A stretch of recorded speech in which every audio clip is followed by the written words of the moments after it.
विवेक यादव जी, गाजियाबाद से। राधे राधे। राधे राधे महाराज जी। महाराज जी, परीक्षा में कुछ असफलताओं के बाद मन व्यथित रहता है। एक तरफ लगता है कि मैं कहीं अपने साथियों से पीछे छूटता जा रहा हूं, दूसरी तरफ लगता है अगर सफल नहीं हुआ तो मेरा क्या होगा। महाराज जी, ऐसे में महाराज जी मेरा मार्गदर्शन करें कि हाँ मैं बिल्कुल, कैसे। ये नई अवस्था में ये सोच तो होती है।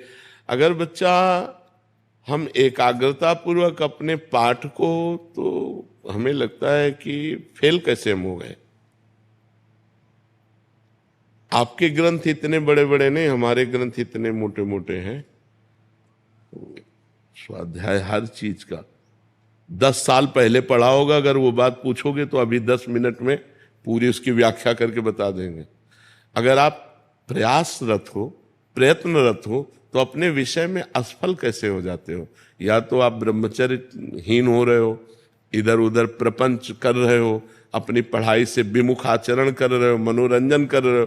नहीं तो बच्चा, अपने चैप्टर को हमें 1 साल दिया जाता है, 1 वर्ष दिया जाता है अपने चैप्टर को कंठस्थ करने के लिए, पुष्ट करने के लिए।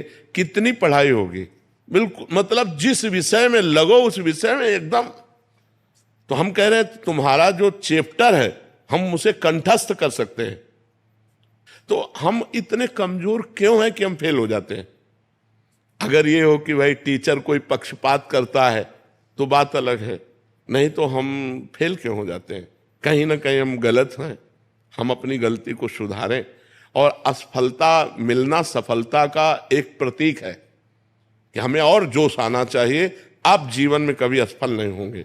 रात दिन पढ़ाई करो, ब्रह्मचर्य से रहो, भगवान का नाम जप करो, माता पिता की आराधना करो। कौन सी उन्नति जो तुम्हारे चरणन चूम ले, कौन सी उन्नति जो चरणन चूम ले। इसलिए हमें तो लगता है कि हम अपने धर्म ग्रंथों को ऐसे याद किए हैं जैसे काका गागा नहीं याद किया जाता, ऐसे याद। उठते बैठते चलते फिरते जो पद है, पूरी 84 जी, पूरा सुधानिधि जी, पूरी सेवकवाणी, पूरी स्फुटवाणी, उसे जिस विषय में लगे तो अपने विषय में लगे। जिस विषय में लगे तो एकदम लगे। तो आप फेल कैसे हो गए। अपने विषय का ज्ञान आपको क्यों नहीं है। ऐसा तो कोई चैप्टर प्रश्न दिया नहीं जाता जो क्लास का ना हो। मान लो आप 12वीं में हैं तो 12वीं के क्लास के अंतर्गत ही आपको दिया जाएगा। ऐसा नहीं है कि आपको आगे का दिया जाए। आप जितनी क्लास में पहुंचते जाएंगे योग्यता, उतना ही आपको प्रश्न दिया जाएगा। तो हमको अपने चैप्टर को घुस करके घुन की तरह लगना चाहिए। जैसे गेहूं में घुन लग जाता है ना, पूरा खोखला कर देता है, ऐसे में अपने चैप्टर में लग करके पूरे चैप्टर को अपने माइंड पे बैठा लेना चाहिए। हमारा माइंड बहुत विस्तार से है, अनंत जन्मों के संस्कार भरे हुए हैं।